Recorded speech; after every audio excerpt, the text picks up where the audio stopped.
Hello and welcome to SPMIS Academy. Today we'll analyze important newspaper articles of 15th May 2025. Please note you can download the PDF version of today's newspaper analysis by clicking the link given in the comment section. This is the list of the topics that we'll be covering from today's newspaper. The first topic is about India's new security doctrine. This topic is important from our syllabus GS paper 2 international relations point of view. सबसे पहले समझते हैं कि क्या होता है security doctrine of any country. Security doctrine of any country are set of principles and strategies that a country finalizes in order to ensure its national security. अपने देश की सिक्योरिटी को इंश्योर करने के लिए, चाहे वो किसी भी कॉन्टेक्स्ट में सिक्योरिटी हो, ह्यूमन सिक्योरिटी हो, टेरिटोरियल सिक्योरिटी हो, against threats of terrorism, war या साइबर अटैक, इन सब से बचने के लिए जब कोई देश एक सेट ऑफ प्रिंसिपल्स या स्ट्रेटजी तैयार करता है तो उसको कहा जाता है सिक्योरिटी डॉक्ट्रिन. भारत का एक सिक्योरिटी डॉक्ट्रिन का एग्जांपल हो सकता है कोल्ड स्टार्ट डॉक्ट्रिन. ये डॉक्ट्रिन बनाया गया था after terror attack on parliament in December 2001. तो 13 दिसंबर 2001 को भारत के पार्लियामेंट के अंदर कुछ टेररिस्ट लोग घुस करके वहां अटैक करने की कोशिश की, बट उसको डिफाई कर दिया गया by our armed forces. But this can be considered as a very severe attack on India's democracy. और इसके बाद भारत की आर्मी ने एक ऑपरेशन लॉन्च किया था जिसका नाम था ऑपरेशन पराक्रम, क्योंकि हर बार की तरह ये टेररिस्ट भी पाकिस्तान से ही आए थे और ये बात साबित हो गई. तो फिर इंडियन गवर्नमेंट के डायरेक्शंस पे इंडियन आर्मी ने लॉन्च किया ऑपरेशन पराक्रम after this terror attack in December 2001 on Indian parliament. लेकिन ऑपरेशन पराक्रम के अंतर्गत हमारे आर्म्ड फोर्सेस को आदेश दिए गए कि आप सब मूव करें टुवर्ड्स इंडिया पाकिस्तान बॉर्डर, क्योंकि हमारी आर्म्ड फोर्सेस सिर्फ बॉर्डर्स पे तो होती नहीं है, भारत के अलग अलग हिस्सों में कैंटोनमेंट होते हैं. आर्मी कैंटोनमेंट आपने देखे होंगे जहाँ पे रेगुलर टाइम में, नॉर्मल टाइम में आर्म्ड फोर्सेस का मेन काम होता है कि वो अपनी ड्रिल्स करते रहें, ट्रेनिंग करते रहें, एक्सरसाइज करते रहें, ताकि अपनी फिटनेस एंड वॉर रेडीनेस बनाए रखें. और देश के अंदर कभी कोई नेचुरल डिजास्टर आता है तो वहाँ पे उनको यूटिलाइज किया जाता है. Otherwise in normal circumstances armed forces just prepare for war like situation अगर कभी आता है तो इस तरीके से भारत के अलग अलग जगहों पे कैंटोनमेंट में आर्मी थी. दिसंबर में जब टेरर अटैक हुआ इंडियन पार्लियामेंट के ऊपर तो फिर आदेश दिए गए कि Indian armed forces should be mobilize towards India Pakistan border. लेकिन ये मोबिलाइजेशन में 3 से 4 वीक लग गए और इस कारण से जो एलिमेंट ऑफ सरप्राइज था पाकिस्तान के लिए कि एकाएक से उसको हम लोग सरप्राइज कर दे फर्स्ट मूवर्स एडवांटेज लेकर के, दैट एलिमेंट वाज लॉस्ट. और 3 से 4 वीक में बहुत सारा इंटरनेशनल प्रेशर भी पड़ने लगा इंडिया के ऊपर. तो डिप्लोमेसी का प्रेशर वर्ल्ड वाइड से जो भारत के ऊपर आने लगा, इस कारण से ऑपरेशन पराक्रम आप कह सकते हैं कि पूरी तरीके से सक्सेसफुल हुआ नहीं. आर्म्ड फोर्सेस मोबिलाइज तो हुए कुछ हद तक, बट नो वॉर और action against Pakistan could be taken at that time. तो इससे भारत सरकार ने एक लर्निंग ली कि मिलिट्री मोबिलाइजेशन में अगर आप ज़्यादा टाइम लेंगे तो फिर you will lose that first mover's advantage और element of surprise in military action. तो उसके बाद आर्म्ड सर्कल में मिलिट्री के अंदर एक डॉक्ट्रिन अडॉप्ट की गई जिसका नाम रखा गया cold start doctrine. Cold start doctrine was adopted after, you may say, reasonable failure of operation पराक्रम. ऑपरेशन पराक्रम पूरी तरह से कामयाब तो हुआ नहीं, तो उससे जो लेसन हमने सीखे उसके बाद लाया गया cold start doctrine. Cold start doctrine का नाम है cold start. Cold here represents start without warming up. जैसे कोई इंसान वार्म अप करे तो आपको पहले ही दिख जाएगा कि भैया अब ये अटैक करने वाला है मेरे ऊपर, तो आप भाग खड़े होंगे. लेकिन अगर बिना वार्म अप के एकाएक से आपके ऊपर अटैक कर दे तो you will be caught with surprise. तो वही है, उसी टर्म कॉन्टेक्स्ट में यहाँ पे वर्ड कोल्ड इस्तेमाल किया गया है कि start action without warming up. Pakistan को तैयार होने का मौका ही ना दिया जाए. Quickly launch conventional attacks. तो देखिए, जो अटैक होते हैं दूसरे देशों के ऊपर वो मेनली 2 पार्ट में कैटेगराइज किए किए जा सकते हैं, nuclear attack and conventional attack. तो न्यूक्लियर अटैक नहीं करना है, लेकिन कन्वेंशनल अटैक तुरंत कर दीजिए, चाहे एयरफोर्स हो या इंडियन आर्मी हो। And don't give Pakistan time to prepare, या फिर पाकिस्तान को ये टाइम नहीं दीजिए कि वो न्यूक्लियर रिटेलिएशन के लिए अपने आप को अरेंज कर पाए, ऑर्गेनाइज कर पाए। ये कोल्ड स्टार्ट डॉक्ट्रिन जो है, आप कह सकते हैं इसका मैनिफेस्टेशन देखने को मिला इन 2016, जब उरी टेररिस्ट अटैक के बाद हमने पाकिस्तान के अंदर सर्जिकल स्ट्राइक किया, पाकिस्तान ऑक्यूपाइड कश्मीर वाले एरिया में, पीओके भारत का हिस्सा है, वहां पे सर्जिकल स्ट्राइक किया। फिर 2019 में जब हमारे पुलवामा टेरर अटैक हुआ भारत के अंदर, तो फिर एयर स्ट्राइक किए गए, बालाकोट एयर स्ट्राइक। तो ये सब कुछ एग्जाम्पल देखा जा सकता है of cold start. Operation Sindoor can also be seen as manifestation of cold start doctrine.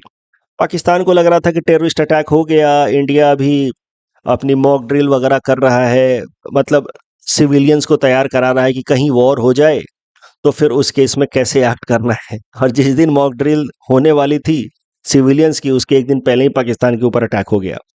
मतलब पाकिस्तान के अंदर जो टेररिस्ट साइट्स हैं उसके ऊपर हमने एक्शन ले लिया। तो this can be considered as manifestation of cold start doctrine. एक बात बस आपको ध्यान रखनी है कि जो कोल्ड स्टार्ट डॉक्ट्रिन है, इसको भारत सरकार ने कभी भी ऑफिशियली एक्सेप्ट नहीं किया कि we have this kind of doctrine with respect to Pakistan. ये बहुत बाद में मिलिट्री सर्कल्स में डिस्कशन के दौरान ये सब बातें आने लगी। जैसे जनरल वीके सिंह ने एक स्पीच के दौरान 2016-17 में एक कोल्ड स्टार डॉक्ट्रिन का रेफरेंस दिया था। तो इस तरीके से धीरे धीरे बाद में cold start doctrine came into military discourse, but it has never been officially accepted by government of India. तो इस पेज पे हमने सीखा कि सिक्योरिटी डॉक्ट्रिन होता क्या है, और एक पास्ट में 2001 के बाद एक सिक्योरिटी डॉक्ट्रिन जो मोरलेस भारत फॉलो करता आ रहा है, उसके बारे में हमने देखा, जिसका नाम था कोल्ड स्टार्ट डॉक्ट्रिन। अब करंट कॉन्टेक्स्ट पे आते हैं। हाल फिलहाल में ऑपरेशन सिंदूर को सक्सेसफुली लॉन्च करने के बाद हमारे प्रधानमंत्री नरेंद्र मोदी जी ने भारत के लिए नया सिक्योरिटी डॉक्ट्रिन अनवील किया है। उन्होंने बताए हैं, आउटलाइन किए हैं कि what are the new security doctrines of India specially with respect to Pakistan. तो जो नई सिक्योरिटी डॉक्ट्रिन हमने अडॉप्ट की है, ये ऑफिशियल है क्योंकि प्रधानमंत्री जी ने खुद इसको अनाउंस किया है। इस सिक्योरिटी डॉक्ट्रिन में 3 मेन पॉइंट्स हैं। पहला, decisive retaliation on India's terms. तो अगर हमारे ऊपर कोई भी टेररिस्ट अटैक होता है तो रिटेलिएशन होगा, जवाबी कार्रवाई होगी, और वो काफी फर्म होगा, प्रोपोर्शनेट होगा। That action will be at all sources of terrorism. दूसरा, no tolerance for nuclear blackmail. तो पाकिस्तान की ये धमकी नहीं चलेगी कि हम आपके ऊपर न्यूक्लियर अटैक कर देंगे। So India is not going to get bogged down because of nuclear pressure created by Pakistan. अगर हमारे ऊपर टेररिस्ट अटैक होगा तो फिर we will retaliate, we will not let you go just because you are having nuclear weapons. तो India rejects use of nuclear threat as shield for terrorism. तो जो भारत का न्यूक्लियर डॉक्ट्रिन भी है, no first use policy and all, उसको भी हम लोग देख चुके हैं न्यूज़पेपर एनालिसिस में, फिर आगे मैं कभी कराऊंगा। वहां पे भी आप इसका इस्तेमाल कर सकते हैं कि कहीं ना कहीं ये जो नई सिक्योरिटी डॉक्ट्रिन अडॉप्ट की है भारत सरकार ने, उसमें कहीं ना कहीं न्यूक्लियर डॉक्ट्रिन में भी थोड़े बदलाव आ गए हैं। अब न्यूक्लियर थ्रेट से इंडिया बाउ डाउन करने वाला है नहीं। Third point is very very important, no distinction between terrorist and their sponsors. अब इसके बाद अगर टेररिस्ट अटैक हुआ हमारे देश के ऊपर, तो हम टेररिस्ट ग्रुप्स और पाकिस्तान या पाकिस्तानी आर्मी के बीच में डिस्टिंक्शन नहीं करेंगे। We will treat them equally, no distinction. प्रधानमंत्री जी ने वो इमेज भी दिखाया, बताया, जिसके बारे में हमने भी चर्चा की थी जब मैंने एक ऑपरेशन सिंदूर को लेकर के स्पेशल वीडियो बनाया था, कि जहां पे एक टेररिस्ट के फ्यूनरल में पाकिस्तानी आर्मी के लोग भी पार्टिसिपेट कर रहे हैं। तो प्रधानमंत्री जी ने बोला कि पाकिस्तानी आर्मी और terror groups operating in Pakistan are acting in collusion, and that is why next time if India faces such terrorist attack like Pahalgam, then India will not do distinction between the terrorists and their sponsors. तो कहीं ना कहीं ये security doctrine जो है सीधा सीधा पाकिस्तान के लिए है। इट हैज 3 की पॉइंट्स जो आपको याद रखना है। गोल्ड स्टार डॉक्ट्रिन भी पाकिस्तान के लिए ही था, लेकिन उसको ऑफिशियली कभी अनाउंस नहीं किया गया। ये जो न्यू सिक्योरिटी डॉक्ट्रिन है, इसके 3 की पॉइंट्स हैं, इसको ऑफिशियली अनाउंस कर दिया गया है। गोल्ड स्टार डॉक्ट्रिन से संबंधित ये प्रीलिम्स प्रैक्टिस क्वेश्चन है। Please attempt this question and submit the answer in the comment section. ऐसा आपसे प्रश्न पूछा जा सकता है मेंस में, discuss the evolution of India security doctrine in response to terrorism with reference to the Cold Star Doctrine and principles outlined by Prime Minister Narendra Modi ji post operation Sindoor. आपको introduction में लिखना है कि भारत का जो सिक्योरिटी डॉक्ट्रिन है वो इवॉल्व हुआ है with time, specially with respect to cross border terrorism. 2001 में टेररिस्ट अटैक के बाद ऑपरेशन पराक्रम हमने लॉन्च किया, but it got delayed. Right, आपको इस तरीके से इंट्रोडक्शन में ही एक फाउंडेशन ले डाउन कर रहा है। और ऑपरेशन पराक्रम के डिलेड होने के कारण जो स्ट्रैटेजिक एडवांटेज हमारा लूज हुआ, उसके बाद आया cold start doctrine as corrective strategy. हाल फिलहाल में मोर रिसेंटली ऑपरेशन सिंदूर के बाद India has adopted explicitly 3 pillars in India's security doctrine. और वो 3 पिलर्स को लिखिए और फिर कंक्लूजन लिख दीजिए। इट रिफ्लेक्ट्स कि now India has become assertive and more proactive with respect to national security. तो इस तरीके से 10 मार्कर का आंसर आप आराम से लिख सकते हैं। इसमें इस तरह के सवालों में इंटरनेशनल रिलेशंस के प्रश्न में आप मैप्स भी बना सकते हैं इन ऑर्डर टू शो कि how military mobilization during operation Parakram में डिले हो गया, जिस कारण से हमारा एलिमेंट ऑफ सरप्राइज मिस हो गया। Next topic is about new UPSC chairman. This topic is important for my syllabus GS paper 2 Indian polity point of view. Specially Indian polity में टॉपिक दिया हुआ है कॉन्स्टिट्यूशनल बॉडीज, उससे जोड़ करके आप इस टॉपिक को देख सकते हैं। यूपीएससी के बारे में पहले रिवाइज कर लेते हैं। यूपीएससी एक कॉन्स्टिट्यूशनल बॉडी है जो रिक्रूटमेंट एग्जाम्स कराती है for all India services, IAS, IPS and Indian forest services. उसके अलावा central services and group A, group B of government of India services के लिए वो एग्जाम कंडक्ट कराती है। अगर यूपीएससी या इस तरीके की जो स्टेट लेवल पे पब्लिक सर्विस कमीशंस हैं, उनके लिए कॉन्स्टिट्यूशनल मैंडेट देखें कि संविधान में क्या लिखा गया है, तो इनके लिए मेंशन किया गया under part 14 of the constitution which covers article 315 to 323 which deals with both public service commissions at union level यानी कि UPSC as well as state public service commissions like APSC, Assam public service commission. Article 315 talks about establishment of public service commissions at union state. तो बोलता है article 315 कि union level पे as well as state level पे public service commissions होंगे। 316 article number discusses about appointment and terms of office of UPSC members. UPSC as an organization की बात की जाए तो उसका स्ट्रक्चर कुछ ऐसा है। It has a chairman who is appointed by president of India. इसके अंदर 9 to 11 मेंबर्स होते हैं usually. All of them are appointed by President of India only. Tenure of UPSC chairman and as well as member is for 6 years or until they attain the age of 65 years, whichever is earlier. Removal can be again done by the President of India of UPSC chairman as well as members. Removal can be done on the grounds of proven misbehavior. But removal will be done by President of India only after a preliminary inquiry conducted by Supreme Court. Removal का process दिया हुआ है under article 317 of the constitution. ये जो public service commissions हैं union level पे या state level पे, they are known as watchdog of merit system in India. Merit भारत के अंदर फॉलो होता है मेरिट सिस्टम, यानी कि जो परमानेंट एग्जीक्यूटिव्स हैं जिनको हम लोग ब्यूरोक्रेसी भी कहते हैं, they are given the position to manage administration in India on the basis of their merit. और वो मेरिट को इवैल्यूएट करने का काम होता है पब्लिक सर्विस कमीशंस का, इसीलिए इनको कहा जाता है watch dog of merit systems. Prelims perspective से याद रखिए, अभी प्रीलिम्स का पेपर सेट हो रहा होगा, अभी जो भी चेंजेस हैं क्या पता सीधा सीधा प्रीलिम्स पेपर में दिख जाए। तो doctor Ajay Kumar ji, former defence secretary, has been appointed as new chairman of UPSC. उनको ऑफकोर्स उनके अपॉइंटमेंट को अप्रूव किया है हमारे president of India Droupadi Murmu ji ने। Ajay Kumar ji is 1985 IAS officer from Kerala cadre. इस टॉपिक डिस्कशन के बेसिस पे प्रीलिम्स प्रैक्टिस क्वेश्चन है। Please attempt this question and submit the answer in the comment section. Next topic is about world food price, important from our syllabus GS paper 3 agriculture point of view. देखिए, world food price, इसको Nobel prize for food and agriculture की तरह भी देखा जाता है। मतलब it is considered as highest prize in the field of food and agriculture. It recognizes individuals who have significantly contributed towards improvement of quality and quantity of agricultural output।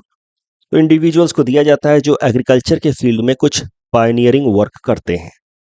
World food prize को constitute किया था 1987 में doctor Norman Borlaug ने।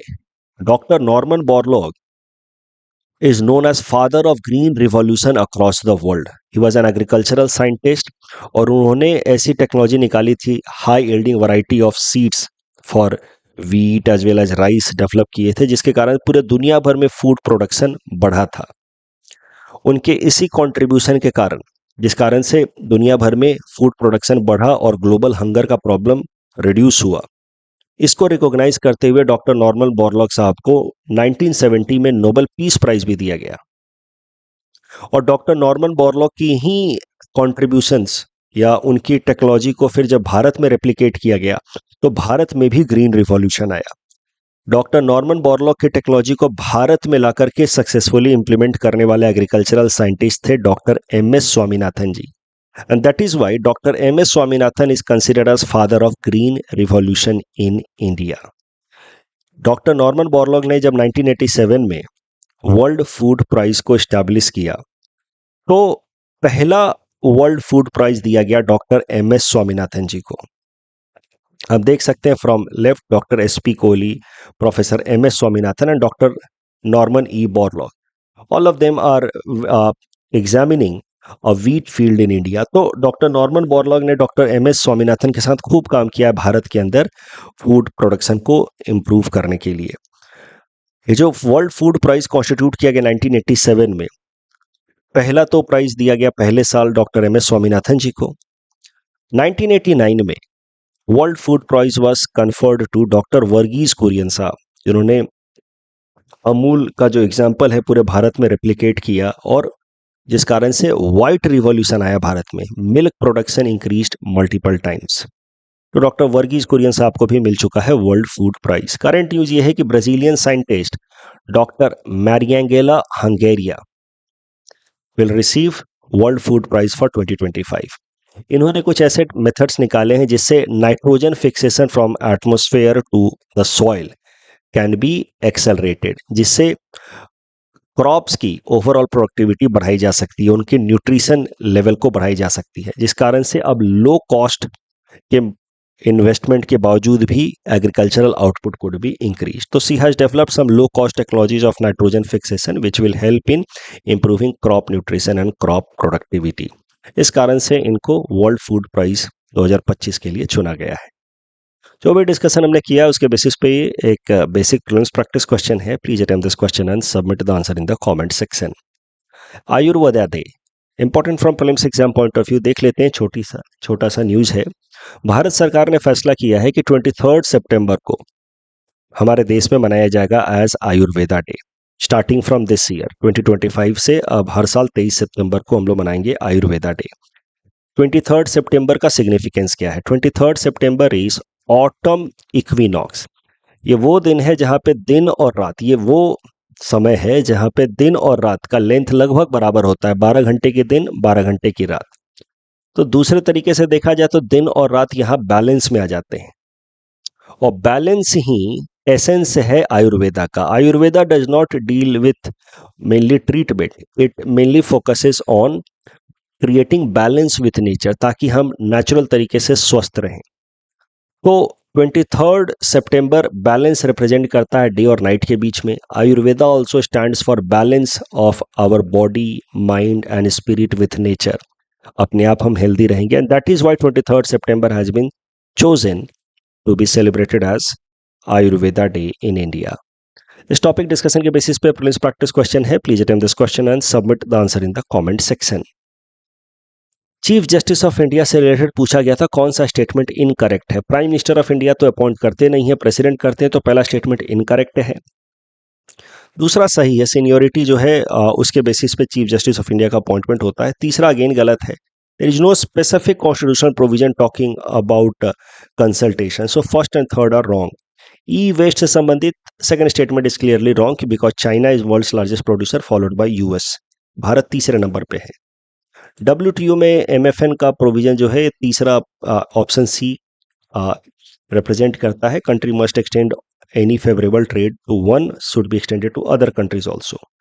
Service charge, it is not mandatory for a customer to pay it. So third statement is wrong, other two are correct. That's all from our side for today. Thanks for watching.